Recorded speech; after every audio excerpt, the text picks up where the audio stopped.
David Rowan devoted his entire life to giving his daughter Isabella everything she ever wanted, from elite schools to a wedding at the grand Ravenwood estate. But on the day he expected gratitude, she and her wealthy groom, Adrian, humiliated him in front of hundreds of elite guests. Heartbroken yet resolute, David quietly left the mansion and set in motion a plan that would turn their perfect celebration into a nightmare.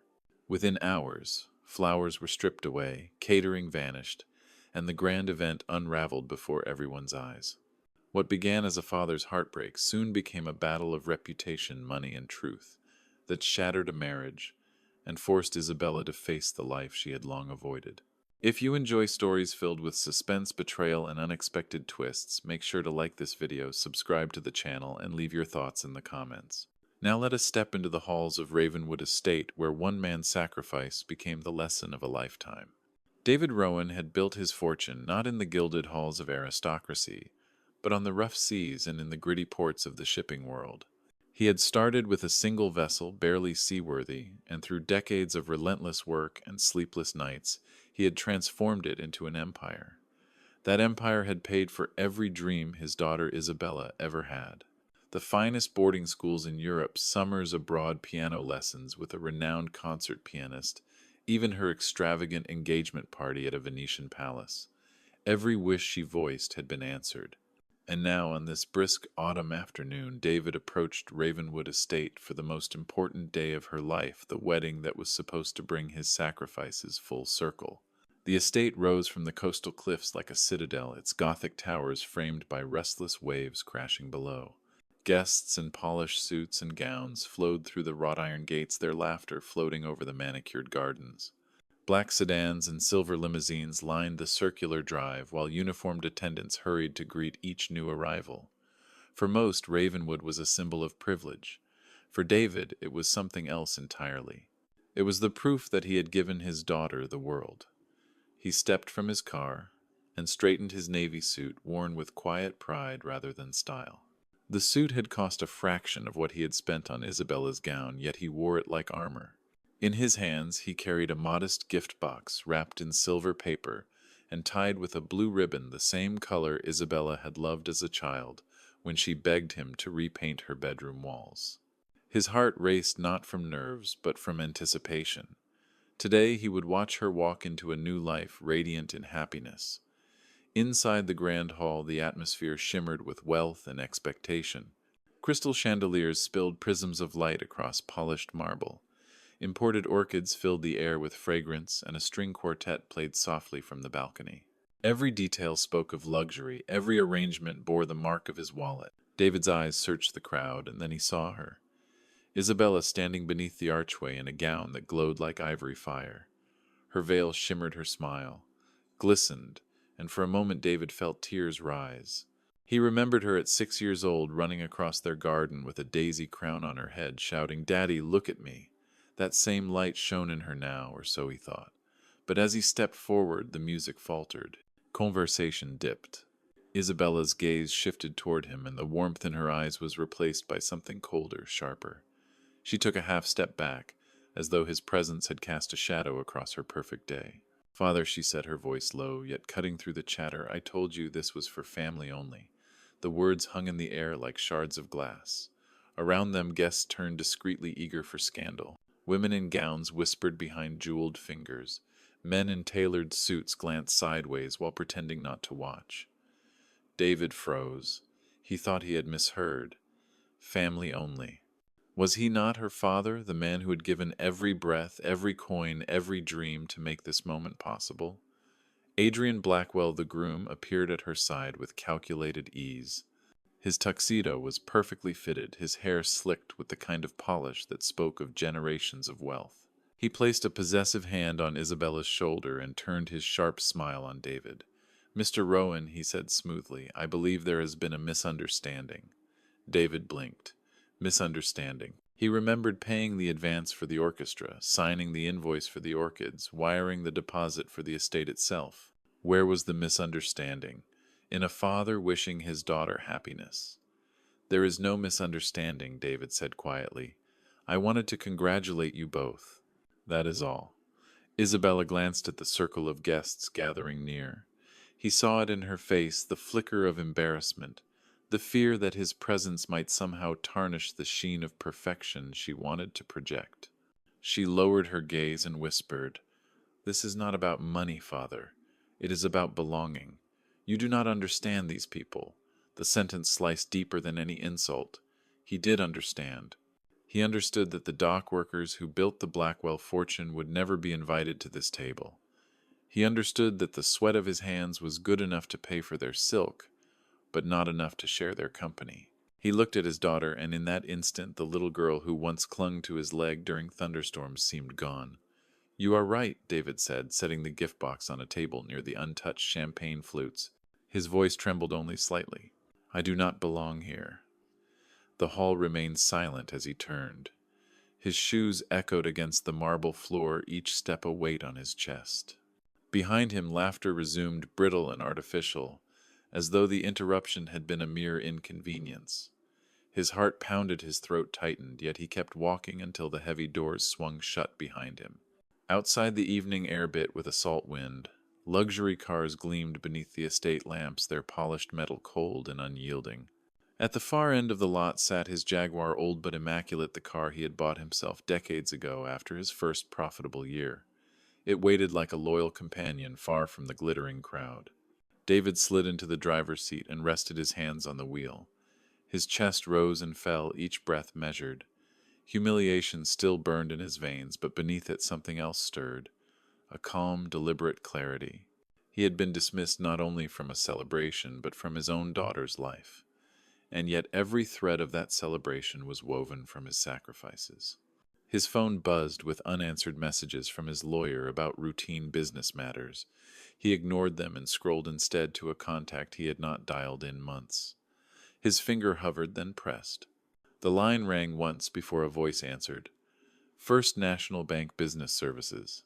"How may I assist you?" David's lips curled into a thin, unreadable line.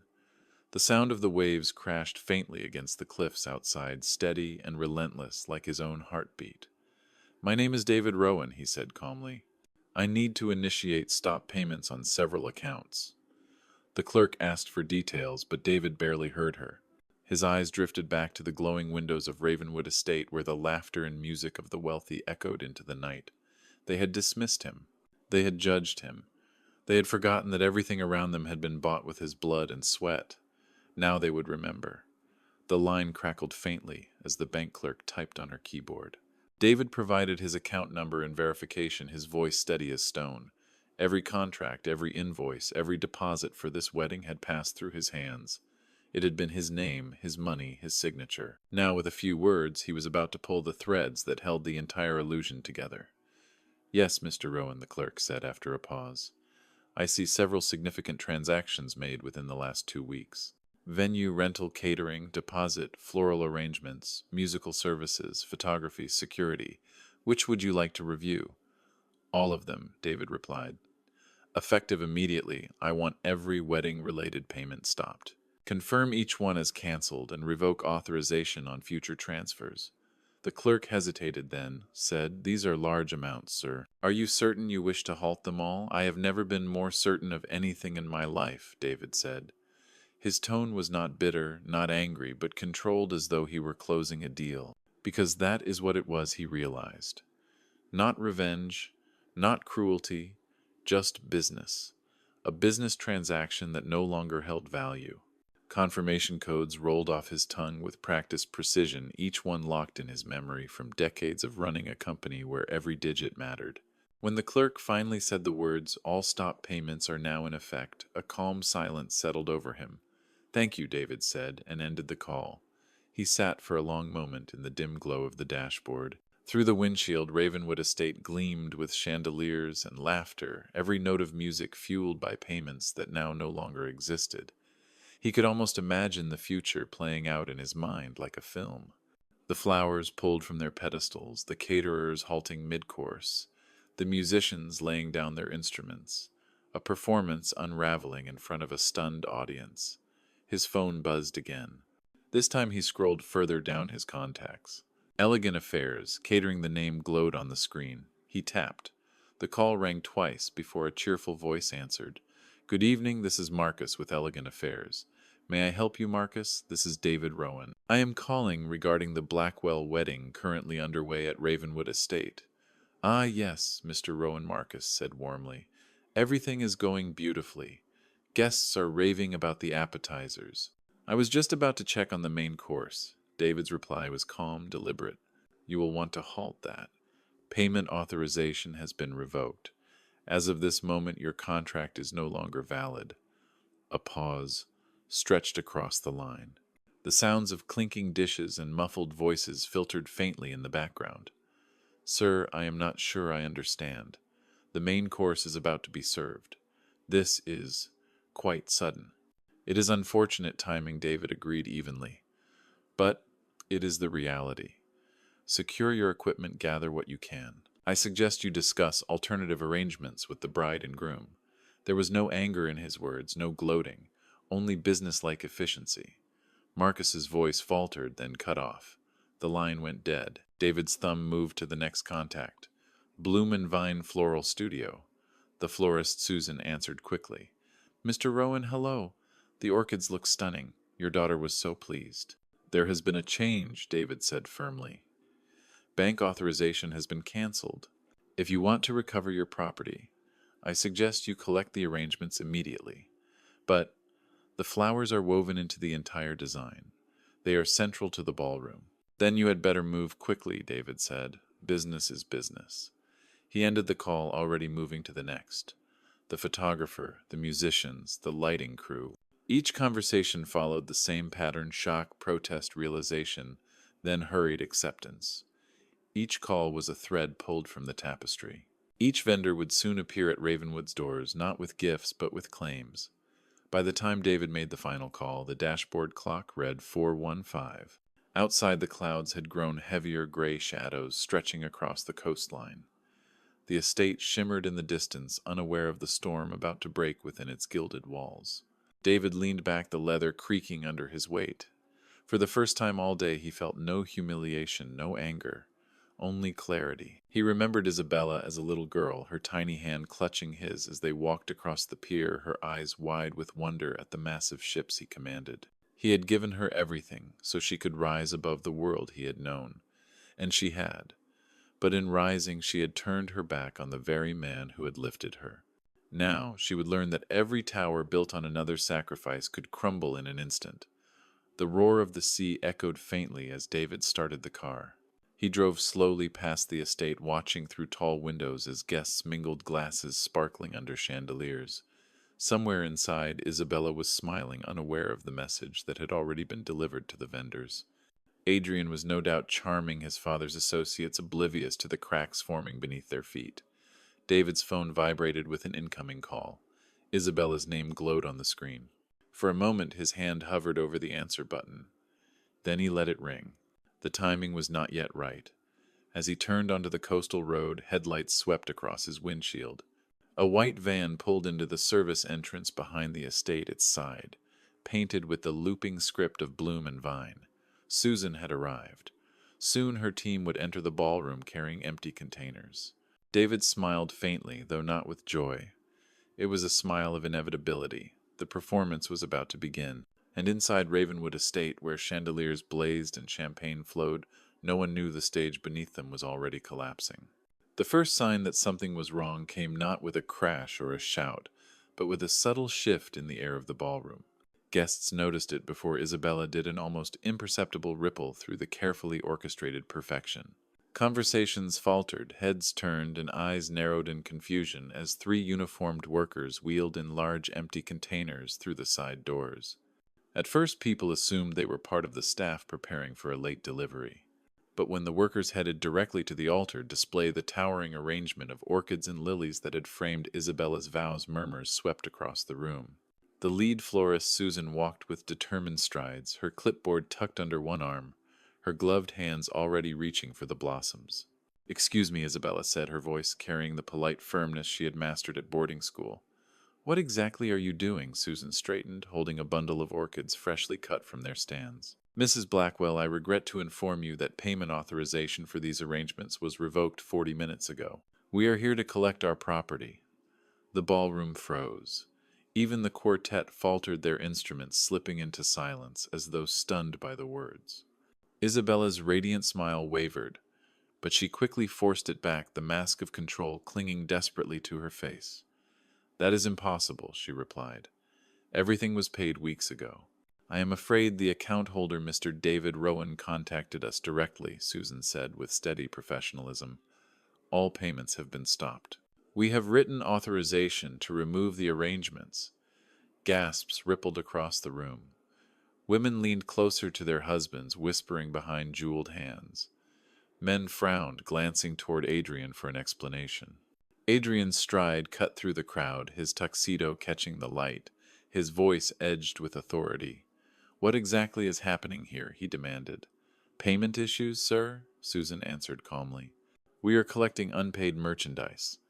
Adrian's face flushed red. He had never been spoken to with such bluntness. "This is my wedding reception. You cannot just dismantle the decor in front of our guests." Susan's gaze did not falter. "Our contract clearly states that canceled payments void service obligations. We are acting within our rights." Her assistants began lifting centerpieces from tables, their movements precise and businesslike.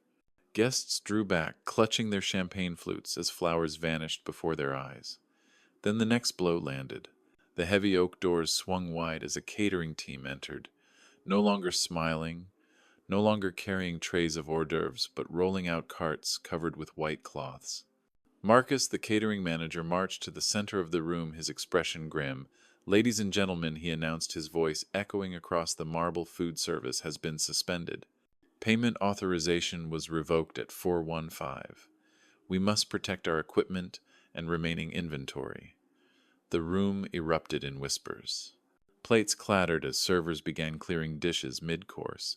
Champagne flutes were plucked from guests' hands and loaded back into crates. The glittering feast that had dazzled the crowd only moments before evaporated into chaos. "This is outrageous," Adrian thundered, stepping forward. "You will not embarrass us in front of our families." "Get your manager on the phone immediately." "I am the manager," Marcus replied. He gestured to his staff, who began dismantling the buffet stations with brisk efficiency. Isabella's voice cracked for the first time, a thin edge of panic breaking through. "There has to be some mistake. My father would not. He could not." But the words died on her lips as realization began to dawn. Around her, the elegant facade unraveled. The string quartet laid down their instruments as their coordinator unplugged equipment. Microphones went silent. The soft golden glow of ambient lighting flickered as technicians disconnected their boards. Even the chandeliers seemed dimmer, as though the estate itself had turned against her.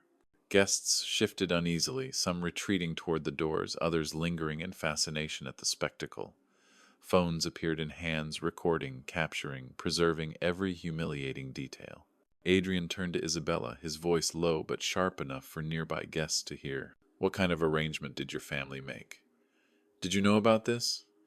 "I do not know." Isabella stammered, her composure cracking like glass under pressure.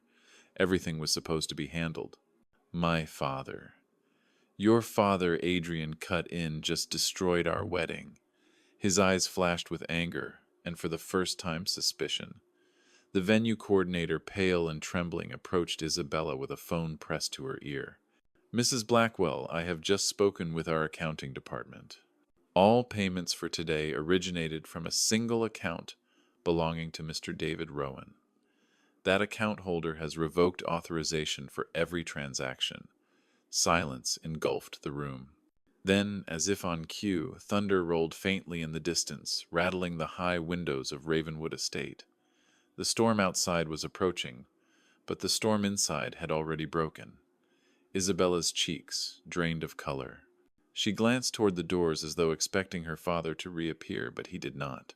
The little girl who once clung to his arm during storms was left standing in her $20,000 gown, stripped of the illusions she had so carefully woven. She pulled out her phone with trembling fingers, scrolling to his contact, pressing call after call. Outside in the parking lot, David's phone buzzed steadily against the dashboard, his name glowing on her screen, unanswered. From the shadows of the coastal road, David watched through the windows as the perfect image of Ravenwood collapsed. Guests' muttered, staff scrambled, and his daughter's desperate silhouette glowed against the ballroom light. He did not answer. Not yet. Timing was everything. Inside, Adrian's voice rose again, but now it carried desperation rather than authority. "What are we supposed to tell my family? What will people say?" Isabella's hands shook as she clutched the phone, waiting for her father's voice, hoping for rescue, but hearing only silence. The storm pressed closer waves, crashing harder against the cliffs, rain beginning to streak the tall glass windows. Ravenwood Estate, once a beacon of power and prestige, had become a stage for collapse. And in the silence that followed, one truth became clear to everyone present. The man they had dismissed as unworthy had just reminded them all who truly held the power. The rain had begun by the time David pulled into the long drive leading back to his coastal home. Drops struck the windshield in rhythmic patterns, steady and relentless, as though echoing the certainty of what he had just done. Ravenwood Estate was miles behind him now, but in his mind he could still see Isabella's face, her confidence shattering her perfect world, collapsing in front of 100 witnesses. He had not answered her calls, not yet. Timing was everything, and tonight was not about consolation. Tonight was about truth. Inside his study, warm light spread across dark oak shelves and leather-bound ledgers.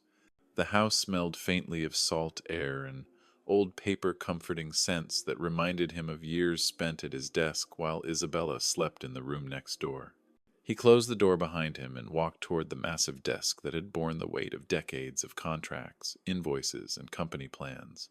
This desk had seen the rise of Rowan shipping, built from a single creaking vessel into a fleet that crossed oceans.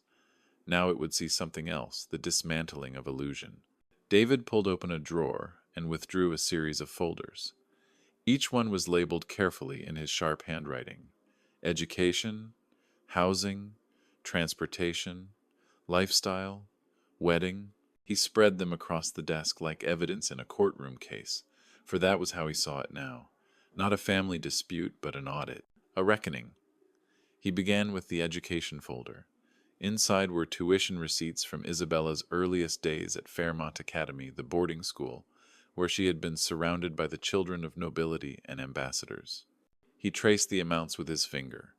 8,000 a year, in her early grades climbing to 12,000 before graduation, a total that surpassed 100,000 before she even turned 18. And still she had asked for more language tutors, summer programs in Paris, specialized arts classes. Each expense had been signed, stamped, and paid by him. He moved to the university folder. The papers inside were thicker, heavier, as though they carried the weight of his sacrifice. Northwestern University, 4 years at 52,000 per year, plus housing, meal plans, travel, sorority dues. A semester abroad in Florence, where Isabella had insisted on studying art history because, as she had told him, it was essential for her education. The receipts spoke differently. $8,000 for airfare, housing, and private tours. $3,000 for a spring trip to Cancun with her classmates. He tallied the amounts on a fresh sheet of paper, the total climbing with dizzying speed. By the time he finished, education alone had cost nearly $400,000. David leaned back his chair, creaking his eyes, scanning the rows of numbers. He had thought of these expenses as investments in her future, investments that would make her stronger, wiser, independent. Instead, they had made her entitled.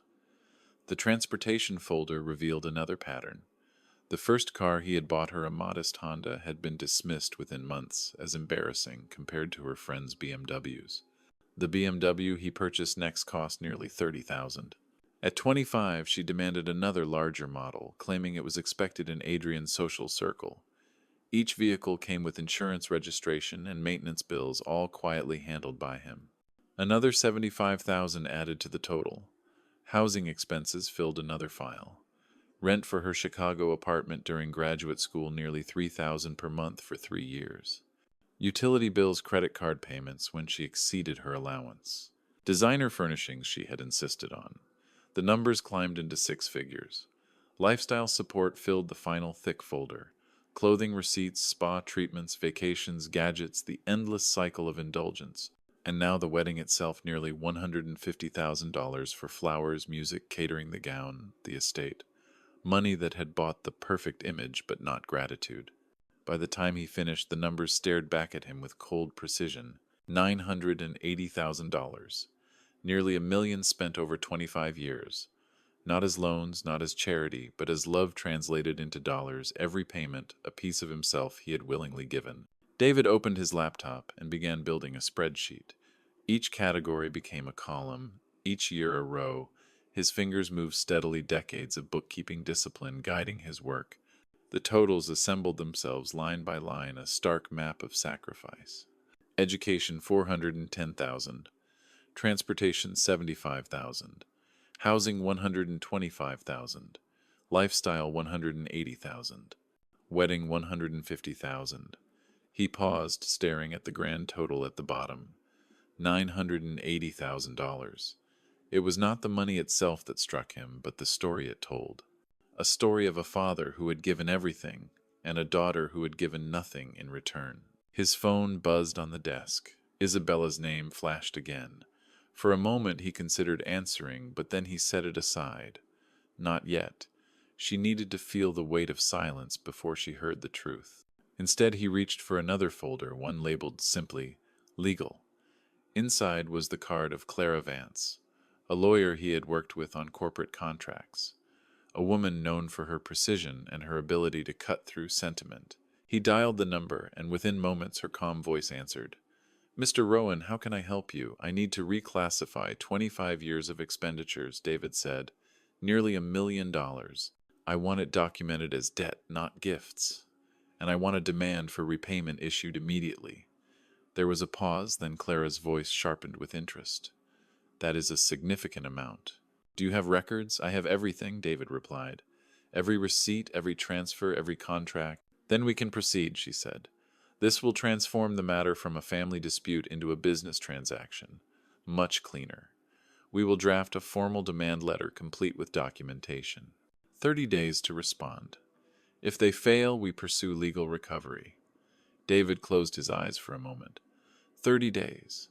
It was enough time for Isabella to understand the reality she had never faced. Enough time for her to realize that the man she had dismissed as unworthy was the one who had built every brick of her life. By the time he ended the call, the rain had grown heavier, tapping steadily against the windows of his study. He gathered the folders, stacking them neatly. His house was quiet, save for the storm outside and the hum of the computer. Yet within that quiet lay something far more powerful than rage. It was resolve. The gift box he had left at Ravenwood remained unopened, forgotten among champagne flutes and half-cleared tables. But the true gift he was preparing now was not silver-wrapped or tied with a ribbon. It was a lesson in accountability. As he shut down the laptop, David's gaze lingered on the total printed across the spreadsheet. $980,000. Tomorrow, that number would arrive in a sealed envelope at the Ravenwood Hotel, where Isabella and Adrian had booked their honeymoon suite. The ink on the letter would be as permanent as the truth it carried. And when Isabella opened it, surrounded by the ruins of her perfect image, she would face a reality no amount of silk or champagne could disguise. The storm outside rumbled louder, rolling across the cliffs, as if nature itself were preparing for the confrontation to come. Across the desk toward him. "If they attack your reputation, you respond with facts. The evidence is undeniable. No one can claim fabrication. This will silence their narrative." David nodded. "Then tomorrow we go public." The next morning at exactly 9 o'clock, the Spokane Business Journal released a statement, Rowan Shipping founder to hold press conference regarding family dispute. By noon, local news outlets picked up the story, intrigued by the drama that combined wealth, betrayal, and scandal. Cameras gathered outside the Rowan Shipping headquarters, reporters eager for details. David stood at the podium with calm authority. Behind him, Clara and his longtime foreman, both silent pillars of support. Before him, a sea of cameras and curious eyes. He spoke without theatrics, his voice steady. "For 25 years, I devoted my life to raising my daughter after the loss of her mother. I provided her with the finest education, housing, transportation, and experiences. Nearly $1 million was spent over that time. Yesterday she dismissed me from her wedding, an event I paid for in its entirety. I made the decision to revoke further payments. What followed was not revenge but accountability. Then he opened the binder. Page by page he presented evidence, bank statements, tuition invoices, photographs of Isabella in private school uniforms, on trips abroad behind the wheel of luxury cars. Each document bore dates, amounts, signatures. Each told a story no rumor could erase. The room buzzed with murmurs. Cameras clicked. Reporters leaned forward, scribbling notes. David's calm tone carried more power than anger ever could. He was not a bitter man seeking vengeance. He was a father who had given everything, and was now showing the world the cost of entitlement. By the time he finished, the narrative had shifted. The Business Journal released an article within hours. Rowan proves decades of support, challenges daughter's claims. Screenshots of his evidence spread across social media, dismantling Isabella's post piece by piece. Comments that once condemned him turned into admiration. "This is what real sacrifice looks like," wrote one. "She lived like royalty and treated him like nothing," wrote another. Adrian's family, once confident in their social standing, felt the tide turn.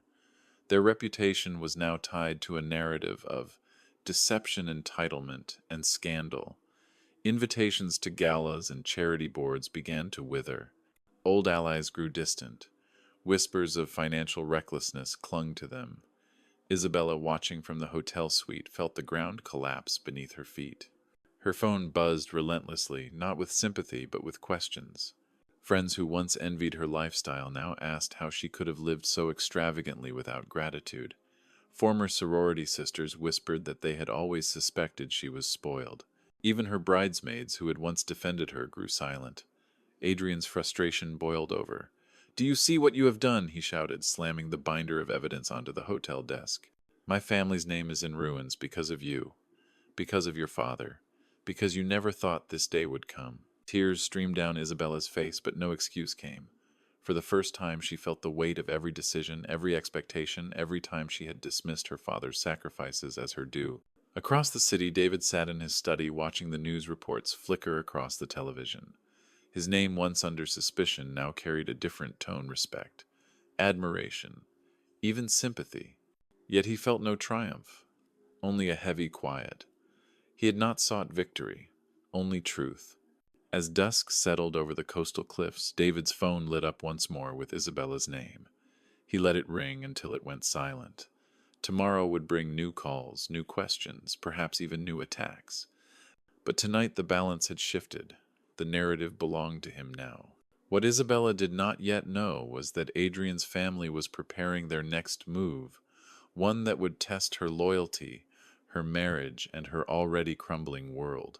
The silence in the Ravenwood Grand Hotel suite was heavy, the kind of silence that stretched long enough to make every tick of the clock feel like an accusation. Isabella sat on the edge of the bed, her wedding dress now crumpled in a corner, forgotten. Her phone lay face down on the table, still buzzing occasionally with notifications she no longer dared to read. Adrian stood near the window, his back rigid, his posture more hostile than protective. The scandal had spread faster than either of them expected. Overnight, David's press conference and the release of his financial records had shifted the narrative. Screenshots of tuition invoices, photographs of luxury cars, and spreadsheets detailing nearly $1 million in expenses dominated the internet. Reporters who had once echoed Isabella's story now spoke of entitlement, privilege, and betrayal. Public sympathy was no longer hers. It belonged to her father. "Do you understand what this means?" Adrian finally said, his voice low and sharp. He turned, his eyes narrowing as they landed on Isabella. "My family is being dragged into this. The Blackwell name is on the front page beside your father's records. People are whispering about deception. They are asking if I knew." Isabella flinched. "I did not ask for this," she whispered. "I did not think he would go this far." Adrian's laugh was bitter, humorless. "Not go this far. Your father has documentation for every dollar he ever spent on you. Do you realize what that looks like to people like us? It looks like fraud. It looks like manipulation. And now my father has to answer questions at the country club about why his son married a woman drowning in debt." Debt, Isabella's voice cracked. "It was never debt. It was support. He loved me. He wanted me to have those things." Call it whatever you like, Adrian snapped, but in the eyes of the law and in the eyes of society, it is nearly $1 million of obligation. And now, thanks to your father, every dollar is visible to the world. He began pulling clothes from the wardrobe, tossing them into a suitcase with sharp movements. The sound of zippers and drawers slamming echoed through the suite. Isabella's chest tightened. "What are you doing? I am leaving," Adrian said flatly. "My father called this morning. He wants me home immediately. He said our name cannot be tied to this disaster any longer." "You cannot leave," Isabella said, rising quickly, her hands trembling as she reached for him. "We just got married. This is supposed to be our new life." Adrian turned his face hard, his eyes cold. "New life, Isabella. These 6 days have destroyed everything I built for myself. My business prospects, my reputation, my family's standing. You brought me into a storm I never agreed to.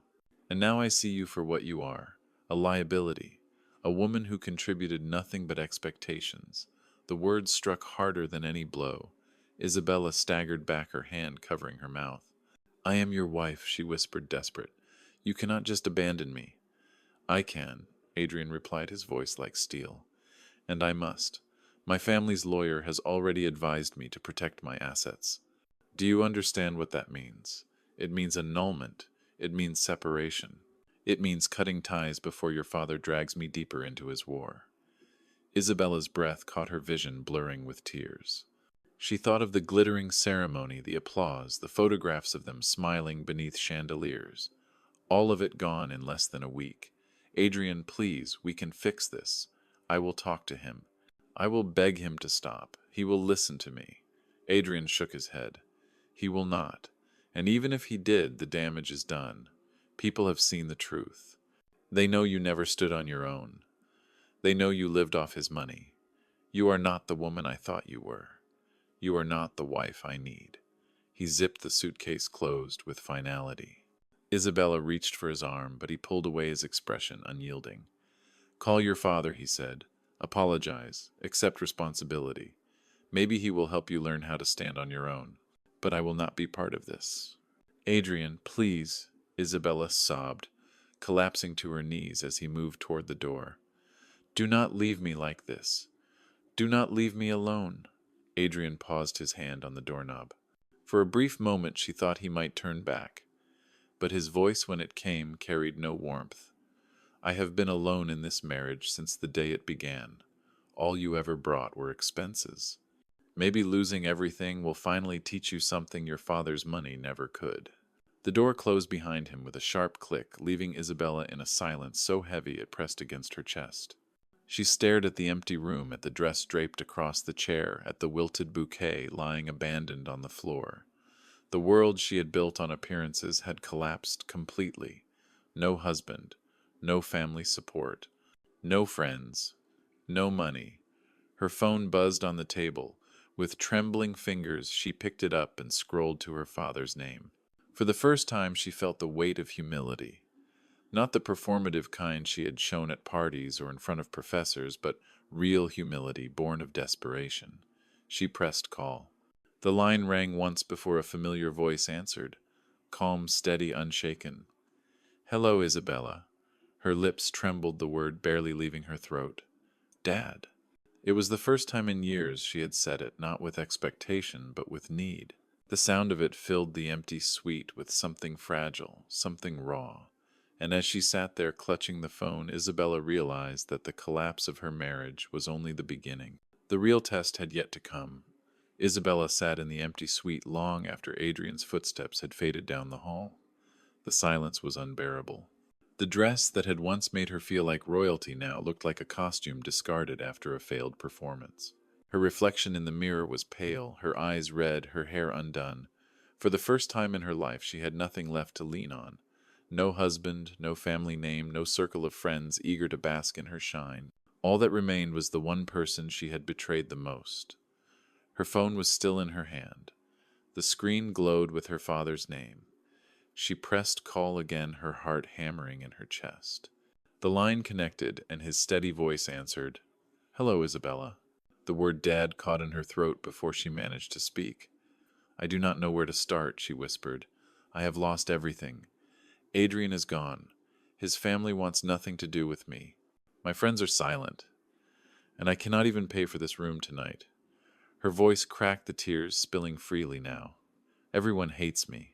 There was silence on the other end, a silence that felt like judgment and mercy all at once. Then David's voice came calm and measured. Do you understand why Isabella swallowed hard? The truth pressed against her like a tide she could no longer resist. Because I treated you like a bank account instead of a father. Because I never appreciated what you sacrificed for me. Because I pushed you away when you only ever gave. I was selfish, entitled, cruel. Her confession spilled out raw and unfiltered. She told him how she had lied online, how she had allowed Adrian's family to spread rumors, how she had ignored every sign that her world was built on borrowed ground. When her words finally ran dry, she sat trembling, waiting. David's voice softened slightly. Do you remember when you were 8 after your mother died? You hugged me every night and told me I was the best father in the world. I wanted to give you everything because I loved you. But somewhere along the way, giving you everything became the reason you stopped loving me back. Isabella's tears blurred the room. I never stopped loving you, Dad. I just stopped showing it. I stopped being grateful. I stopped being a daughter. What do you want from me now? He asked. The question pierced her deeper than anything else. She realized it was not about money. It was about trust, respect, redemption. I want to earn your respect, she said. I want to become the daughter you deserve. I want to learn how to live without taking. But first I need help. Just enough to survive, long enough to prove I can change. What kind of help? Her voice trembled. I need enough to pay for 1 more week at this hotel. Enough to buy food while I search for a job. I will take any work, waiting tables, cleaning rooms, anything. I just need a chance. There was a pause, then David's voice returned firm but not unkind. If I help you this time, there will be conditions. You will find employment within 2 weeks. No excuses. Pride is a luxury you can no longer afford. You will make no financial requests for 6 months. You will prove you can live on what you earn. And we will speak once a week as 2 adults, not as a parent and a dependent child. Relief and fear collided in Isabella's chest. Yes, anything. I will do it. I want to do it. Then I will transfer $1,000 to your account. That covers 1 week here and basic groceries. After that, you are on your own. Tears streamed down her face again, but this time they carried something new. Not despair, but possibility. Thank you, she whispered. You do not deserve it, David said. But everyone deserves 1 chance to grow up, even at 28. For a moment, silence filled the line, heavy yet fragile. Then David's voice softened one final time. I have always loved you. Now I want to see if I can respect you too. The call ended. Isabella sat in the dim light of the suite, her hands shaking, her heart pounding. For the first time in years, she felt something that resembled hope. Not the shallow kind born of parties or possessions, but the deeper kind that comes from the chance to rebuild. She opened her laptop and searched for jobs in Spokane. The listings were overwhelming. Receptionist, waitress, clerk. Each one looked intimidating, foreign, impossible to someone who had never worked. But she scrolled through them anyway, forcing herself to read, to imagine, to plan. For the first time in her life, she would not be carried. She would walk. Outside the hotel window, the city lights glowed against the dark sky. Each one seemed to whisper of lives lived with effort, of people who built their own existence without gilded safety nets. She realized she had been blind to them all these years, wrapped in her bubble of privilege. Now she was one of them. She closed the laptop, wiped her eyes, and whispered into the silence, I will not let you down. The next morning, Isabella stepped out of the hotel lobby with nothing but a small bag and determination. The world felt colder, harsher, but also clearer. Every step was heavy, yet each one carried her forward, away from illusions and toward something real. The education her father had promised her was finally beginning. Not one built on money, but one built on humility, responsibility, and work. This story reminds us that love without gratitude turns into entitlement, and entitlement always collapses under its own weight. True respect is not bought with money, but earned through responsibility and appreciation. David's lesson to his daughter was harsh, but it was also the only way for her to grow. Sometimes the hardest endings are the beginnings of the lives we are truly meant to live. If this story moved you, please like this video, share it with others, leave a comment with your thoughts, and do not forget to subscribe to the channel for more powerful stories like this one.